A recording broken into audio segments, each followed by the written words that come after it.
क्या आपने कभी सोचा है कि अचानक से सारे संत और ज्योतिषी 7 जून को लेकर इतने डरे हुए क्यों हैं?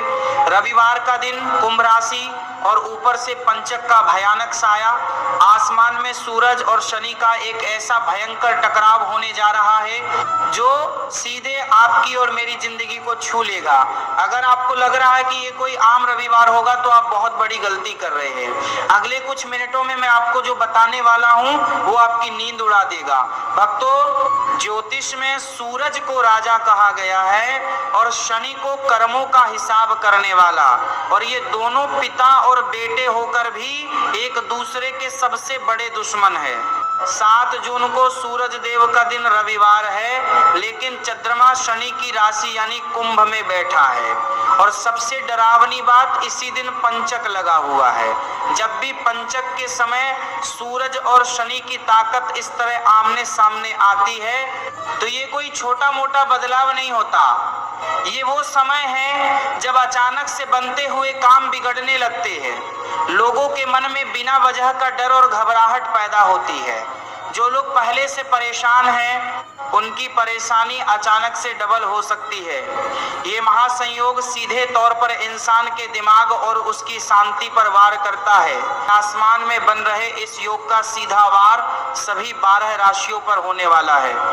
इन 12 राशियों में से 3 राशियां ऐसी है जिनके जीवन में अचानक से कोई बड़ा तूफान आ सकता है, और कुछ राशियां ऐसी भी है जो इस संकट से सुरक्षित रहेंगी। आपकी राशि पर इस 7 जून के भयंकर पंचक का क्या असर पड़ेगा, और क्या आपकी राशि उन 3 खतरे वाली राशियों में से एक है जितने में काखर के असर, ये सब मैं इसी कथा में आगे पूरे विस्तार से बताने वाला हूँ। लेकिन सवाल ये उठता है कि जब इतना बड़ा संकट सामने खड़ा हो तो आम इंसान क्या करे? क्या इससे बचने का कोई रास्ता है? हाँ भक्तों, शास्त्रों में 7 जून के इस भयंकर पंचक से बचने का एक बहुत ही गुप्त और अचूक उपाय बताया गया है। वो उपाय क्या है और उसे रविवार के दिन कैसे करना है, ये मैं आपको आगे इस कथा में बताने वाला हूँ। इसलिए कथा को बिना स्किप किए मेरे साथ आखिर तक जरूर सुनना, क्योंकि वो एक उपाय और आपकी राशि का सच आपको और आपके परिवार को बहुत बड़े नुकसान से बचा लेगा। लेकिन उस महा उपाय और राशियों का हाल जानने से पहले आपके लिए समझना बहुत जरूरी है कि आखिर सूरज और शनि के बीच ऐसी कौन सी भयंकर दुश्मनी है जिसके कारण जब भी ये आमने सामने आते हैं तो धरती पर हाहाकार मच जाता है। भक्तों, जब भी आसमान में सूरज और शनि एक दूसरे के सामने आते हैं तो पूरे ब्रह्मांड में एक खौफनाक सन्नाटा छा जाता है। ये कोई आम ग्रहों की चाल नहीं है, बल्कि ये सालों साल से चली आ रही एक ऐसी भयंकर दुश्मनी है जिसकी आग आज भी ठंडी नहीं हुई है। आखिर एक पिता और बेटे के बीच ऐसी कौन सी लड़ाई है जो सीधे धरती पर आम इंसान की जिंदगी में तूफान ले आती है? इस राज को समझने के लिए हमें समय के उस पन्ने को पलटना पड़ेगा जब शनिदेव का जन्म हुआ था। शास्त्रों की कथा के अनुसार सूरज देव की पत्नी का नाम संज्ञा था। सूरज देव का तेज इतना ज्यादा था कि माता संज्ञा उस तेज को बर्दाश्त नहीं कर पा रही थी। उनका शरीर जलने लगता था। इस दर्द से बचने के लिए माता संज्ञा ने अपनी ही एक परछाई बनाई जिसे छाया नाम दिया गया। संज्ञा ने छाया को सूरज देव के पास छोड़ दिया और खुद तपस्या करने चली गई। सूरज देव को इस बात का जरा भी पता नहीं चला। समय बीतता गया और माता छाया के गर्भ से एक बेटे का जन्म हुआ। वो थे हमारे शनिदेव। लेकिन भक्तों, यहाँ एक बहुत बड़ा राज छुपा है। जब शनिदेव गर्भ में थे तब माता छाया भगवान शिव की कठोर तपस्या में इतनी मग्न थी कि उन्होंने ना कुछ खाया ना कुछ पिया, बस कड़ी धूप में तपस्या करती रही। इस कठोर तपस्या और धूप के कारण गर्भ में पल रहे शनिदेव का रंग एकदम काला हो गया। जब शनिदेव का जन्म हुआ और सूरज देव ने पहली बार अपने बेटे को देखा तो वो हैरान रह गए। सूरज जो पूरी दुनिया को अपनी रोशनी से चमकाते हैं, उन्होंने देखा कि उनका बेटा एकदम अंधेरे की तरह काला है। सूरज देव को बहुत गुस्सा आ गया। उन्होंने माता छाया का बहुत बड़ा अपमान किया और शनिदेव को अपना बेटा मानने से साफ मना कर दिया। उन्होंने कहा कि इतना काला बेटा मेरा हो ही नहीं सकता। भक्तों, सोचिए उस छोटे से बच्चे के दिल पर क्या गुजरी होगी जिसे जन्म लेते ही उसके पिता ने ठुकरा दिया हो। अपनी माता का ऐसा भयंकर अपमान छोटे से शनिदेव से देखा नहीं गया। उनके मन में अपने ही पिता के लिए एक भयंकर गुस्सा पैदा हो गया। उसी समय शनिदेव ने अपनी पहली गुस्से वाली नजर अपने पिता सूरज देव पर डाली।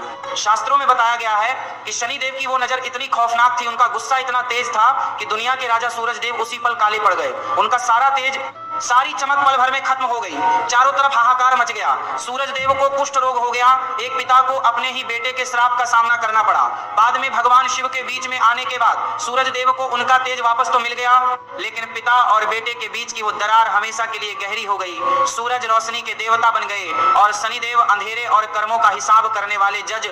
भक्तों, यही वो दिन था जब सूरज और शनि हमेशा के लिए एक दूसरे के पक्के दुश्मन बन गए। अब जरा सोचिए, जिस शनि की सिर्फ एक नजर से दुनिया के राजा सूरज देव की रोशनी खत्म हो सकती है, वो शनि जब 7 जून को अपने पूरे गुस्से के साथ सूरज के सामने खड़ा होगा तो क्या होगा। और 7 जून का ये दिन तो और भी ज्यादा डरावना है, क्योंकि सूरज और शनि की ये टक्कर कुंभ राशि में होने जा रही है। कुंभ राशि शनि देव की अपनी राशि है। यहाँ शनि देव की ताकत 100 गुना बढ़ जाती है।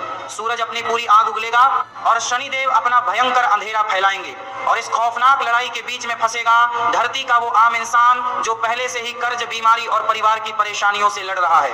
और जैसा कि मैंने पहले बताया, इस बार तो साथ में रोग पंचक का साया भी है। ये तीनों चीजें मिलकर एक ऐसा चक्रव्यूह रच रही है जिसका सीधा असर आपकी राशियों पर पड़ने वाला है। भक्तों, अब तक की कथा में आपने जाना कि सूरज देव और शनि देव के बीच की दुश्मनी कितनी भयंकर है, लेकिन 7 जून का यह दिन सिर्फ ग्रहों की लड़ाई का नहीं है। इस दिन आसमान में एक ऐसा चक्रव्यूह बन रहा है जिसे हमारे शास्त्रों में बहुत खतरनाक माना गया है, और वो है रोग पंचक। जब भी चंद्रमा धनिष्ठा, शतभिषा, पूर्वा भाद्रपद, उत्तरा भाद्रपद और रेवती नक्षत्र से गुजरता है तो उन 5 दिनों को पंचक कहा जाता है। आम दिनों में पंचक में सिर्फ शुभ कामना होते हैं, लेकिन भक्तों, जब पंचक रविवार के दिन से शुरू होता है तो उसे रोग पंचक कहते हैं। और 7 जून को रविवार है रोग। इस नाम से ही आप समझ सकते हैं कि ये इंसान के शरीर और मन पर सीधा वार करता है। शास्त्रों में साफ लिखा है कि रोग पंचक के दौरान इंसान के शरीर की ताकत एकदम कमजोर पड़ जाती है। बिना किसी कारण के घर में कोई ना कोई बीमार पड़ने लगता है। एक बीमारी ठीक होती नहीं कि दूसरी आ जाती है। अस्पताल के चक्कर और दवाइयों का भारी खर्च इंसान की कमर तोड़ देता है। और सबसे बड़ा राज तो ये है कि ये रोग सिर्फ शरीर का नहीं होता, ये मन का रोग भी होता है। घर में क्लेश, अपनों के बीच बिना बात के भयंकर झगड़े और रातों की नींद उड़ जाना, ये सब रोग पंचक का ही असर है। ये घर की पॉजिटिव एनर्जी को चूस लेता है और एक नेगेटिव एनर्जी घर से जुड़कर अपना असर दिखाती है। अब जरा सोचिए भक्तों, एक तरफ रोग पंचक का भयानक साया और दूसरी तरफ कुंभ राशि में बैठे शनिदेव और सूरज देव का महायुद्ध। पुराने शास्त्रों में बताया गया है कि जब भी ऐसा टकराव रोग पंचक के साथ होता है तो इंसान के जीवन में अचानक से बहुत बड़ी उथल पुथल मच जाती है। जो परिवार बहुत सुखी होते हैं वहां अचानक से क्लेश और बीमारियां घर कर लेती है। लोगों की सालों की जमा पूंजी पानी की तरह बहने लगती है। एक अनजाना सा डर हमेशा मन में बैठा रहता है और चारों तरफ से रास्ते बंद नजर आते हैं। आज के इस कलयुग में इसका सीधा असर इंसान के काम धंधे, उसके व्यापार और उसकी शांति पर पड़ेगा। कर्ज का बोझ इंसान को चारों तरफ से घेर लेगा और इस महासंयोग का सबसे ज्यादा असर उन 12 राशियों पर पड़ेगा जो इस दुनिया का हिस्सा है। लेकिन जैसा कि मैंने आपसे शुरू में कहा था, इन 12 राशियों में से 3 राशियां ऐसी हैं जिनके लिए 7 जून का ये समय किसी कठिन परीक्षा से कम नहीं है।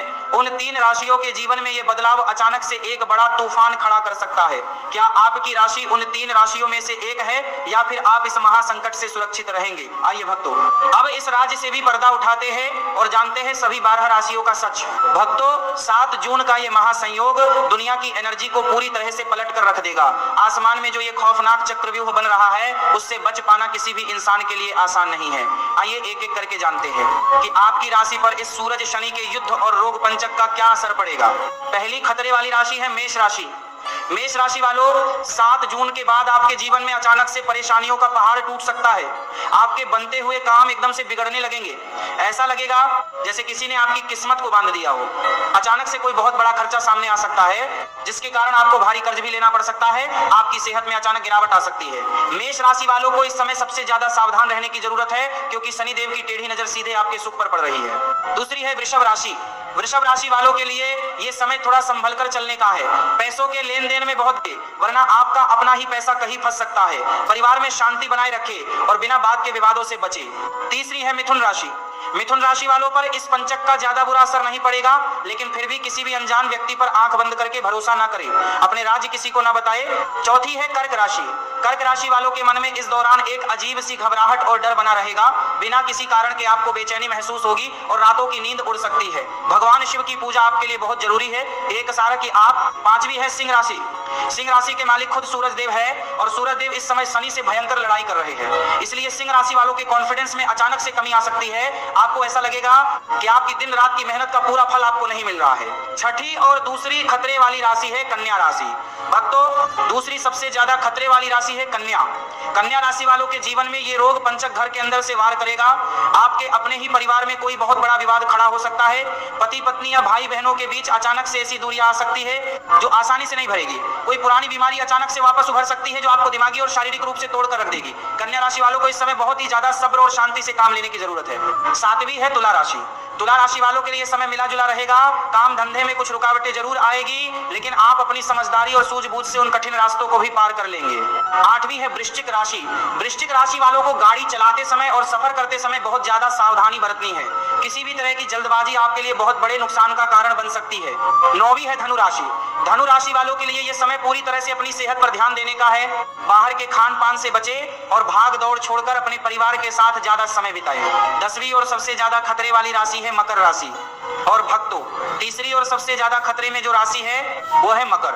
मकर खुद शनि देव की अपनी राशि है। अब आप खुद सोचिए, जब किसी घर का मालिक यानी शनि देव दूसरे घर यानी कुंभ राशि में जाकर सूरज देव के साथ इतने भयंकर युद्ध में फंसा हो, तो उसके अपने पहले घर यानी मकर राशि में तो हाहाकार मचेगा ही। इस 7 जून को मकर राशि वालों के काम धंधे और व्यापार पर ऐसा अचानक ब्रेक लगेगा कि आपको कुछ समझ ही नहीं आएगा। जहां से पैसों की उम्मीद थी वो रास्ते अचानक से बंद हो जाएंगे। नौकरी करने वालों के ऊपर अचानक से काम का बोझ और टेंशन इतना बढ़ जाएगा कि उन्हें दिमागी शांति नहीं मिलेगी। कुछ छुपे हुए दुश्मन पीठ पीछे से आपको नुकसान पहुंचाने की पूरी कोशिश करेंगे। 11वीं है कुंभ राशि।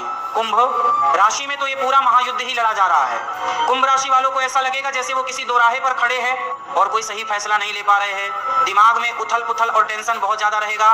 12वीं है मीन राशि। मीन राशि वालों को पैसों के मामले में थोड़ी राहत तो मिलेगी, लेकिन घर के किसी बुजुर्ग की सेहत को लेकर मन में लगातार चिंता बनी रह सकती है। भक्तों, ये था वो 12 राशियों का डरावना सच। मेष, कन्या और मकर राशि वालों, आपके लिए ये समय बहुत ही कठिन परीक्षा का है। लेकिन जैसा कि मैंने कथा की शुरुआत में कहा था, जहां इतना बड़ा संकट खड़ा है वहां शास्त्रों में इससे बचने का एक महा उपाय भी मौजूद है। भक्तों, आपने अपनी राशियों का हाल तो जान लिया, लेकिन ये महासंकट सिर्फ आपके घर की 4 दीवारी तक सीमित नहीं रहने वाला है। जब आसमान में दुनिया के राजा सूरज देव और कर्मों के देवता शनि देव आपस में टकराते हैं, तो उसका असर इस दुनिया के बाजार और आम इंसान के काम धंधे पर भी पड़ता है। 7 जून को जब ये रोग पंचक अपने पीक पर होगा तो बाजारों में एक अजीब सी सुस्ती और कंफ्यूजन का माहौल देखने को मिलेगा। जो लोग शेयर बाजार में काम करते हैं उनके लिए ये समय बहुत ही सोच समझकर और सावधानी से कदम बढ़ाने का है। बाजार में अचानक से ऐसा भ्रम पैदा हो सकता है कि अच्छे फैसले भी गलत साबित होने लगे। बाजार की चाल धीमी पड़ सकती है और पैसों के लेन देन में अचानक से रुकावट आ सकती है। कोई भी बड़ा इन्वेस्टमेंट करने से पहले इंसान को 10 बार सोचना पड़ेगा। और बात सिर्फ शेयर बाजार की नहीं है, शहर के छोटे व्यापारी हो या आम इंसान, हर किसी को अपने रोज के काम धंधे में कुछ उलझनों का सामना करना पड़ सकता है। ऐसा लग सकता है कि जितनी मेहनत की जा रही है उसका फल मिलने में थोड़ी देरी हो रही है। पैसों का लेन देन अटक सकता है, लास्ट को या उधार दिया हुआ पैसा वापस आने में समय लग सकता है। व्यापार में कोई बहुत बड़ा नुकसान तो नहीं, लेकिन एक अजीब सी रुकावट जरूर महसूस होगी जो इंसान की टेंशन को बेवजह बढ़ा सकती है। शहर में रहने वाला वो आम इंसान जो हर महीने अपनी मेहनत की कमाई से घर की किस्तें भरता है, उसके माथे पर भी टेंशन की लकीरें गहरी हो सकती है। काम की जगह पर अचानक से कोई नई मुसीबत सामने आ सकती है। गांवों में भी इसका असर देखने को मिलेगा। किसानों को अपनी मेहनत के बीच किसी अनजानी रुकावट का सामना करना पड़ सकता है। ऐसा लगेगा कि हर काम में बस थोड़ी सी कसर रह जा रही है। भक्तों, सूरज और शनि की ये टक्कर आम इंसान की दिमागी शांति का टेस्ट लेने वाली है। एक तरफ शरीर और मन का रोग और दूसरी तरफ पैसों के लेन देन में आने वाली ये रुकावटें। जब ये दोनों चीजें एक साथ वार करती है तो इंसान अंदर से परेशान हो जाता है। लेकिन हर अंधेरी रात के बाद एक सुबह जरूर आती है और हमारे शास्त्रों ने हमें इस अंधेरे में यूं ही नहीं छोड़ा है। जैसा कि मैंने इस कथा के बिल्कुल शुरू में आपसे वादा किया था कि इस महासंकट से बचने का एक ऐसा गुप्त और अचूक उपाय है जो आपके और आपके परिवार के लिए एक रक्षा कवच की तरह काम करेगा। आखिर क्या है वो महा उपाय? 7 जून के उस रविवार को आपको ऐसा क्या करना है कि ये रोग पंचक और शनि सूरज का युद्ध आपका और आपके परिवार का बाल भी बांका ना कर सके। आइए भक्तों, अब इस कथा के सबसे आखिरी और सबसे जरूरी हिस्से की तरफ बढ़ते हैं, वो महा उपाय जो आपकी किस्मत के बंद दरवाजे हमेशा के लिए खोल देगा। भक्तों, अब वो समय आ गया है जब मैं आपको वो गुप्त उपाय बताने जा रहा हूं जिसका इंतजार आप इस कथा की शुरुआत से कर रहे थे। 7 जून के उस रविवार को जब आसमान में सूरज और शनि की टक्कर हो रही होगी और रोग पंचक का असर होगा, तब आपको एक ऐसा रक्षा कवच तैयार करना है जो आपके मन और घर को शांति दे सके। ये उपाय बहुत ही आसान है, लेकिन इसका असर बहुत गहरा है। इसे सच्चे मन से करने के बाद आपके घर के चारों तरफ एक पॉजिटिव एनर्जी का घेरा बन जाएगा। पहला उपाय है सूरज देव को जल चढ़ाना। ध्यान से सुनिएगा भक्तों, आपको 7 जून रविवार के दिन सुबह जल्दी उठना है। नहाने के बाद एक तांबे का लोटा ले, उस लोटे में साफ पानी भरे और उसमें थोड़ा सा लाल चंदन, लाल फूल और चुटकी भर काले तिल मिला ले। पूरब दिशा की तरफ मुंह करके सूरज देव को देखते हुए धीरे धीरे ये जल चढ़ाए। जल चढ़ाते समय आपको बस इस एक आसान मंत्र का 11 बार जाप करना है। ओम सूर्य देवाय नमः। ये मंत्र आपके घर की उलझनों को कम करने का काम करेगा। दूसरा उपाय है शनि देव का दीपक। शाम के समय जब सूरज ढल जाए तो घर के मेन गेट पर या किसी पीपल के पेड़ के नीचे सरसों के तेल का एक दीपक जरूर जलाए। इस दीपक में 2 लौंग डाल दे। जब ये दीपक जलेगा तो आपके घर में शांति आएगी और बेवजह की रुकावटें दूर होने लगेंगी। तीसरा उपाय है रोग पंचक से बचने का अस्त्र। क्योंकि ये रोग पंचक है, इसलिए बीमारी और दिमागी टेंशन से बचने के लिए रविवार के दिन काले कुत्ते को सरसों का तेल लगी हुई एक रोटी जरूर खिलाए। ऐसा करने से शनि देव का गुस्सा एकदम शांत हो जाता है और घर से बीमारी का साया दूर चला जाता है। चौथा उपाय है महाबली हनुमान की शरण। और आखिर में 7 जून के दिन अपने घर में एक बार हनुमान चालीसा का पाठ जरूर करें। जहां संकट मोचन हनुमान का नाम लिया जाता है, आपको बार का वहां कोई भी रोग या नेगेटिव एनर्जी टिक नहीं सकती।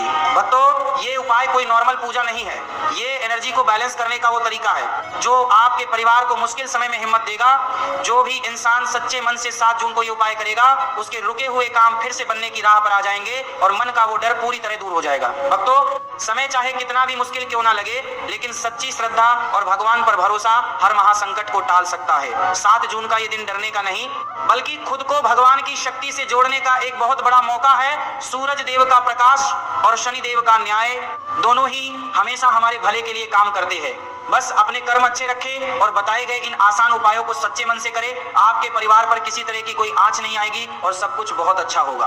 अगर आपको आज की हमारी ये कथा और ये जानकारी अच्छी लगी हो तो अपने इस परिवार धर्म की पुकार चैनल को अभी सब्सक्राइब कर ले। हमारी हमेशा यही कोशिश रहती है कि सनातन धर्म की सच्ची और पॉजिटिव जानकारी आप तक सबसे पहले पहुंचे। इन उपायों को सिर्फ अपने तक ही सीमित ना रखें। इस वीडियो को अपने परिवार के हर अक्कों कर सकती है, और जब आप परिवार कर सकती है और सब पर की तरफ से कोशिश रहती है तो कहां बनाने कहां पर कर और बाहर कहां पर कर कहां सदस्य, रिश्तेदारों और अपने सभी दोस्तों के साथ अभी शेयर जरूर करें ताकि वो भी समय रहते सुरक्षित रह सके और उन्हें भी दिमागी शांति मिले। और हाँ भक्तों, जाने से पहले कमेंट बॉक्स में पूरी श्रद्धा के साथ जय शनिदेव या जय सूर्यदेव लिखना बिल्कुल ना भूले। आपकी